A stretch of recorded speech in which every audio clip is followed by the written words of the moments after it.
seseorang bukan dilihat dari kehebatan dia, tetapi Paulus mengatakan kepada Titus bahwa pelayanan yang terjadi, setiap pertumbuhan jemaat itu semua hanya kasih karunia semata atau sola gratia.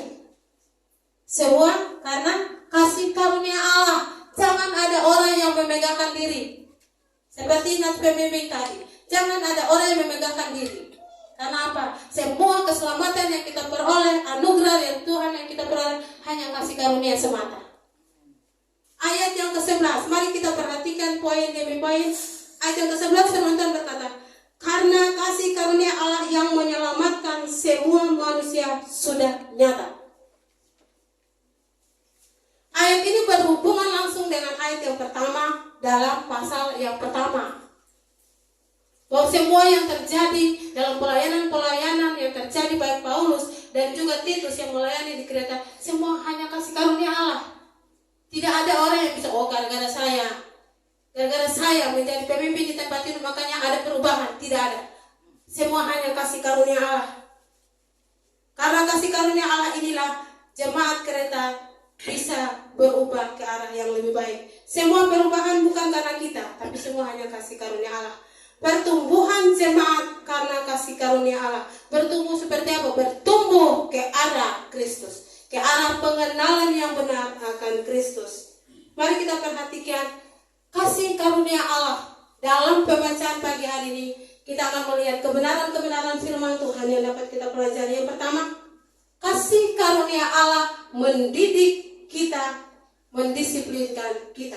Ayat 12, Ia mendidik kita supaya kita meninggalkan kefasikan dan keinginan-keinginan duniawi, dan supaya kita hidup bijaksana, adil, dan beribadah di dalam dunia sekarang ini. Jemaat yang dikasihi Tuhan, seperti tadi tema bertumbuh di dalam kasih karunia. Seseorang yang bertumbuh pasti dia mengalami perubahan. Seseorang yang bertumbuh pasti dia mengalami perubahan. Contoh kecil, seorang bayi atau contoh kecil perubahan dalam diri manusia dimulai dari dalam kandungan. Dia akan saat dilahirkan dalam keadaan merangkak, sebentar lagi dia sudah mulai berjalan, bertati-tati. Begitu kalau kita melihat perubahan, sebagai orang tua kita merasa sangat luar biasa. Masih kecil dia sudah mulai memanggil kalimat mama, papa, itu aja udah luar biasa. Kita merasakan suatu kebahagiaan yang luar biasa. Apalagi yang rumah tangga baru, pada saat anaknya sudah mulai mengungkapkan kata mama, sangat luar biasa. Dan dia akan bercerita, anak saya luar biasa, hari ini dia sudah berkata satu kalimat mama. Setelah mama, papa.